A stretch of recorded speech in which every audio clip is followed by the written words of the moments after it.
안녕하셨습니까? 오늘도 참 좋은 날입니다. 아메리카 신대륙을 발견한 크리스토퍼 콜럼버스가 신천지를 발견하기 위하여 모두 4번의 항해를 감행했습니다. 그런데 그때 그가 남긴 그 기록에 의하면 이런 내용의 그 글이 있습니다. 거칠고 험한 항해를 하는데 반대자들의 모함이 있었고, 또 선상의 반란, 그리고 기후의 악조건, 자금난, 또 거친 바다의 풍랑과 싸워야만 했다. 그러나 신천지를 발견하기 위한 항해의 본래의 목적은 금을 찾는 데 있었다. 이런 내용입니다. 무엇보다 이 콜럼버스는 부자가 되어서 높은 지위를 얻고 싶은 욕망 때문에 항해를 시작하게 되었다는 것입니다. 그래서 그의 첫 번째 항해 때는 지금의 도미니카나 쿠바, 하이티, 푸에토리코 등의 땅을 밟을 때마다 금을 찾기에 정신이 없었다고 합니다. 그러다가 그의 3번째 항해 때부터는 대원들에게 일절 금 찾기를 금하고 오직 새 땅에 대한 탐험과 연구만을 하도록 그렇게 명령했다는 것입니다. 특히 1502년 그가 스페인의 페르디난도의 왕 앞으로 보낸 편지를 보면 이렇게 적혀 있습니다. 새 땅으로 나를 인도한 것은 수학이나 지도나 어떤 지식이나 경험이 있어서가 아니다. 그것은 전적으로 구약 성경 이사야에서 말하고 있는 이 남은 자라는 말씀 때문이다. 그 말씀이 거칠고 험한 항해의 그 원동력이 될 수 있었다. 이렇게 이야기합니다. 그러니까 여기서 말하는 이 남은 자라는 의미는 모든 환난과 역경과 혼란의 역사 속에서 그래도 하나님은 언제나 새로운 미래를 개척할 남은 자를 거룩한 씨로 보존한다는 것입니다. 이것이 콜럼버스로 하여금 모든 악조건과 여러 가지 욕망과 싸우며 신앙인으로서의 그 개척자 사명을 잘 감당할 수 있도록 했다는 이야기가 되는 것입니다. 이 남은 자라는 의미의 단어는 신구약 성경 전체를 통하여 내려오고 있는 성경적인 사상 중 하나입니다. 보존하다, 남겨놓다 등의 뜻을 가진 단어인데 이 말의 가장 중요한 핵심은 하나님의 은총을 마지막까지 입고 하나님이 주신 사명을 끝까지 잘 감당하는 자라는 그런 의미가 들어 있습니다. 성경 안에는 이 남은 자에 대한 그런 이야기가 여러 곳에 소개되는데 하나님의 구속사적인 그런 경륜 안에서 끝까지 하나님의 보호와 인도하심 속에 하나님의 그 증인이 되고 또 거룩한 구루토기처럼 거룩한 축복의 통로로 쓰임받는 자를 가리키고 있는 것입니다. 이제 우리는 여기서 구약의 엘리야 시대를 한번 생각해 볼 필요가 있습니다. 엘리야는 와합 왕이 통치하고 있던 그 시절 북이스라엘 사람이었는데 그 당시 아합 왕은 하나님 앞에서 아주 악한 왕으로 그렇게 소문난 왕이었습니다. 그런데 원치 않게 당시 그 나라의 흉년이 들어서 3년 6개월 동안을 비가 오지 않았습니다. 그러니까 사람들의 그 삶의 형편이 어떠하겠습니까? 참으로 비참한 삶, 바로 그것이었습니다. 가축은 물론이고 농사를 짓는 사람들 모두 감당하기 어려울 정도의 큰 재앙이 닥치게 되었던 겁니다. 그런데 이때 그 아합 왕은 이렇게 된 모든 일들이 전부 엘리야 선지자 때문이라고 책임을 그에게 넘겼습니다. 그래서 결국에는 엘리야 선지자와 우상을 섬기는 자들과의 아주 일대 대결이 벌어지게 된 것입니다. 그래서 각자 자신들이 믿는 신이 참 신이라고 서로 우기면서 과연 어느 신이 참 신인가를 시험하는 데까지 이르게 되었습니다. 그렇지만 당연히 하나님의 선지자 엘리야가 승리하는 쪽으로 이제 결론이 나게 되었던 겁니다. 이렇게 되니까 그 악한 아합 왕의 아내 이세벨이라는 사람이 나서서 엘리야를 죽이려는 그런 계획을 세우게 되었습니다. 이로 인해서 엘리야는 급히 광야로 도망을 가게 되었는데 급히 몸을 피하여 광야로 들어가서 엘리야는 하나님께 하소연합니다. 하나님이 당신의 백성을 지켜주신다고 하지 않았습니까? 이제 당신의 종들은 전부 죽임을 당하고 나만 홀로 남았습니다. 그리고 이세벨이 지금 나를 죽이려고 사람을 보내고 있는데 제가 급히 광야로 몸을 피해 도망쳐 나왔습니다. 이제는 이세벨에게 죽는 것보다는 하나님께서 저를 죽여주시면 더 좋겠습니다. 나를 죽여주십시오. 이렇게 하면서 하나님께 하소연을 토해냈습니다. 그러자 하나님이 그에게 말씀하십니다. 내가 아직 바알에게 무릎 꿇지 않은 선지자 7,000명을 남겨놓았다. 이렇게 대답하십니다. 다시 말하면 하나님께서는 당신의 선지자들을 끝까지 보호해 주시겠다는 그런 약속의 선언이었던 겁니다. 남은 자들을 남겨놓으셨다는 이야기가 되는 겁니다. 이와 같은 맥락에서 이사야 선지자는 남은 자를 가리켜서 구루터기라는 단어로 이야기합니다. 나무 밑둥을 자르게 되었을 때 그 남은 자리를 구루터기라고 합니다.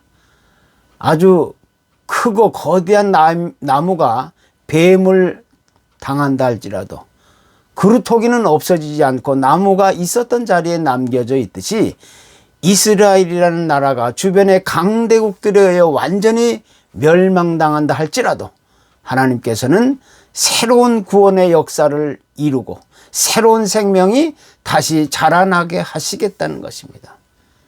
한마디로 이야기해서 이 세상의 역사가 말할 수 없이 거칠고 험난하여 모든 사람들이 멸망을 당한다 할지라도 하나님의 사랑과 구원과 이 생명의 역사는 결코 중단되지 않는다는 사실을 선언하고 있는 것입니다. 바로 이러한 상황 속에서 구루터기, 즉 남은 자들이 살아남게 된다는 것입니다. 이것을 다른 의미로 이야기한다면 남은 자들은 영원한 하나님의 나라를 바라보며 믿음을 포기하지 않고 이 세상을 살아가는 경건하고 거룩한 하나님의 사람들을 가리키는 것입니다. 그래서 이 남은 자들은 대체로 소수의 사람들, 좁은 문, 좁은 길을 가는 진실한 우리 신앙인들을 가리켜주고 있는 것입니다.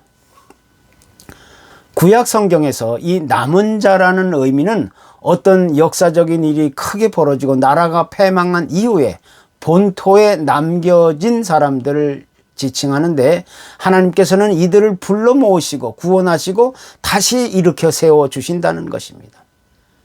또한 신약 성경에서도 하나님의 구원의 은혜로 택하심을 받은 자들을 가리키는데 이들은 예수 그리스도 안에 들어와 있는 우리 믿음의 사람들을 의미하고 있는 겁니다. 그래서 이 남은 자라는 성경적인 사상은 어떤 특정한 시대나 그룹이나 사람들에게만 한정된 것이 아니라 예수 그리스도의 재림을 기다리는 이 성도의 구원과 깊은 연관이 있게 되는 겁니다. 그래서 로마서 11장 5절에는 그런즉 이와 같이 이제도 은혜로 택하심을 따라 남은 자가 있느니라 이렇게 말씀해 주고 있는 겁니다. 우리 믿음의 사람들에게 있어서 이 세상의 삶이 아무리 거칠고 험하다 할지라도 또 아무리 어둡고 캄캄하다 할지라도 나무를 베고 나면 그루터기가 남겨져 있듯이 하나님은 남은 자를 통하여 구원의 역사를 완성시켜 가신다는 것입니다. 이스라엘의 역사를 자세히 들여다보면 언제나 하나님은 그들의 죄를 강하게 지적하시고 책망하시고 엄중하게 심판하실 것을 경고하여 왔습니다. 구약의 수많은 선지자들 역시 한결같이 그러한 하나님의 엄중한 심판을 선언하고 있는 겁니다. 그런데 여기서 가장 중요한 핵심적인 메시지는 그런 엄중한 심판의 경고 가운데서도 하나님은 그들을 결코 멸망으로 끝내버리지 않으셨다는 것입니다. 하나님은 그들을 다시 불러일으켜 세우시고 그루터기처럼 남겨진 소수의 사람들로 하여금 그들에게 다시 구원의 손길을 허락해 주셨다는 것입니다. 그러니까 하나님의 무서운 심판과 멸망 가운데서라도 남겨져 있었던 이 소수의 사람들이 남은 자들이 된다는 의미입니다. 이것은 실제로 남쪽의 유다가 바벨론에 의해 멸망하게 된 이후 70년이라는 세월이 지나고 나서 하나님은 그들 가운데 남은 자를 통해 포로 생활을 청산하고 다시 가나안 땅으로 감격적인 귀환을 허락하신 데서 찾아볼 수가 있는 겁니다. 그래서 신약의 바울 사도도 로마서에서 하나님은 그 은혜를 따라 남은 자를 통하여 깊고도 놀라운 구원의 역사를 이루어 가신다고 교훈하고 있는 겁니다. 그런데 여기서 더 놀라운 사실은 하나님께서 남은 자들을 남겨두지 않으셨다면 우리가 다 소돔과 고모라 성에서 멸망당한 사람처럼 될 수밖에 없었다는 겁니다. 우리의 각자의 행실과 행위대로 심판을 받게 된다면 그 누구도 하나님의 심판에서 제외될 사람은 아무도 없다는 것. 우리는 다 하나님의 심판과 멸망의 그 대상이 될 수밖에 없는 그런 존재들이라는 것입니다. 그러나 우리는 예수 그리스도의 구원의 은혜와 섭리로 인하여 하나님의 심판과 멸망에서 제외된 거룩한 씨로 남은 자로 이제 남게 되었다는 겁니다. 이와 같은 사실을 가리켜서 이사야 선지자는 내 백성이 바다의 모래 같을지라도 남은 자만 돌아오리라 이렇게 말씀해 주고 있습니다. 하나님은 이제 당신의 약속을 따라 예수 그리스도의 구원의 은혜 안에서 남은 자들을 끝까지 인도하시고 보호하시고 그들을 통해서 하나님의 나라를 결국 완성시켜 가신다는 이것이 하나님의 완전한 구원의 계획입니다. 특별히 구약의 미가 선지자가 사역하던 때에 이스라엘은 참으로 한치의 앞도 분간할 수 없는 아주 캄캄하고 어두운 국가적인 위기가 닥쳐오게 되었습니다. 당시 초강대국이었던 아수르가 막강한 군사력을 이끌고 주변의 많은 나라들을 초토화시키고 또 북왕국 이스라엘은 물론이고 이제 남왕국 유다까지도 멸망당할 그런 위기가 찾아오게 되었습니다. 바로 이러한 암울한 상황 속에서 미가 선지자가 하나님의 말씀을 전하게 되는데 야곱아 내가 반드시 이스라엘의 남은 자를 모은다 이렇게 이야기해 주고 있습니다. 그러니까 여기서도 이 남은 자라는 의미는 직접적으로는 아수르의 침략에서 끝까지 살아남은 자, 또 앞으로 이어질 이 바벨론이라는 나라의 침략이 있을 때에도 거기서도 끝까지 살아남을 자를 예고해 주고 있는 것입니다. 그런데 아수르라는 나라의 강력한 침략이 있을 때 그리고 바벨론이라는 나라의 침략이 있을 때 모든 사람들이 일시에 전부 죽어간 것은 결코 아닙니다. 그와 같은 엄청난 국가적인 재앙과 멸망의 그런 파도가 휘몰아치는 상황 가운데서라도 기적같이 살아남아 있는 자들이 많이 있을 것이 분명해 보입니다. 그러나 하나님은 그렇게 기적적으로 우연하게 살아남아 있는 사람들을 가리켜서 남은 자라고 이야기하지 않는 것입니다. 살아서 남아있는 자들 가운데는 어쩌다가 우연하게 운 좋게 살아남아있는 자들도 있을 것이고, 또 하나님의 섭리 가운데서 특별한 하나님의 은총으로 살아남아있는 자들도 있을 수 있는 겁니다. 그래서 성경이 가르치고 있는 이 남은 자라는 의미는 철저하게 하나님의 구원의 역사와 그 섭리와 계획을 통해서 남은 자가 있다는 사실을 가르쳐주고 있는 겁니다. 하나님은 세상의 모든 사람들을 남은 자로 부르시고 세우는 것이 아닙니다. 하나님의 주권과 섭리를 따라 하나님이 선택해 주신 당신의 사람들을 남은 자로 세워주시게 된다는 겁니다. 이것이 바로 우리 그리스도인들의 유일한 기대이고 소망이 되는 겁니다. 영국의 위대한 선교사 리빙스턴의 이야기를 우리는 잘 알고 있습니다. 그가 16년이라는 긴 세월 동안 아프리카에서 선교를 하다가 이제 잠시 틈을 내어 고향을 방문하게 되었는데, 그때 한 대학의 초청을 받고 강연을 하게 되었습니다. 당시 그의 상태는 아주 굉장히 좋지 않은 상황이었는데, 그의 팔 한쪽은 맹수의 공격을 받아 거의 사용이 불가능한 상태이었고, 또 아프리카 열대병이라든가 수많은 그런 적들과의 싸움으로 인해서 아주 기진맥진한 그런 상태에 있었습니다. 그런데 이런 상황 가운데서 그는 학생들에게 이렇게 강조합니다.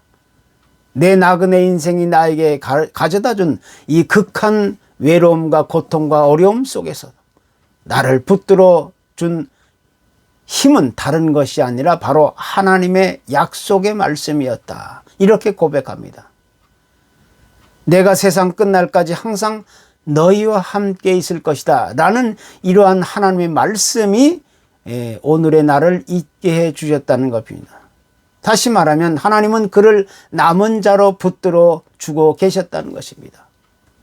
하나님은 어제나 오늘이나 또 내일도 철저하게 이렇게 하나님의 약속을 굳게 믿고 기대하고 기다리는 자들을 통해서 그렇게 남은 자로 세워주시게 되는 겁니다. 우리는 지금 언제 끝날지도 모르는 코비드-19과의 전쟁을 계속 이어가고 있습니다. 또 여러 가지 이 세상의 수많은 불법과 불의, 각종 부정과 부패와 비리 끝없이 이어지는 이 죄악의 홍수를 눈으로 직접 목격하고 경험해야만 하는 그런 어두운 시대를 살아갑니다. 많은 사람들은 이러한 시대를 가리켜서 암흑의 시대, 혼돈의 시대, 불확성 시대라고 이야기합니다. 참으로 시대적인 종말이 그 어느 때보다도 눈앞에 가까이 다가옴을 우리는 직감적으로 또 피부로 느낄 수 있는 그런 시대에 우리가 지금 살아가고 있는 것입니다. 바로 이러한 상황과 현실 속에서 우리가 유일하게 기댈 곳이 있다면 그것은 바로 오직 하나님의 말씀뿐입니다. 우리는 이제 그 같은 하나님의 말씀을 믿고 기대하면서 과연 우리는 남은 자인가, 이런 명제를 각자가 곰곰이 생각해 보지 않을 수가 없는 겁니다. 아무쪼록 우리 모두 남은 자로 살아갈 수 있기를 간절히 소원합니다. 감사합니다.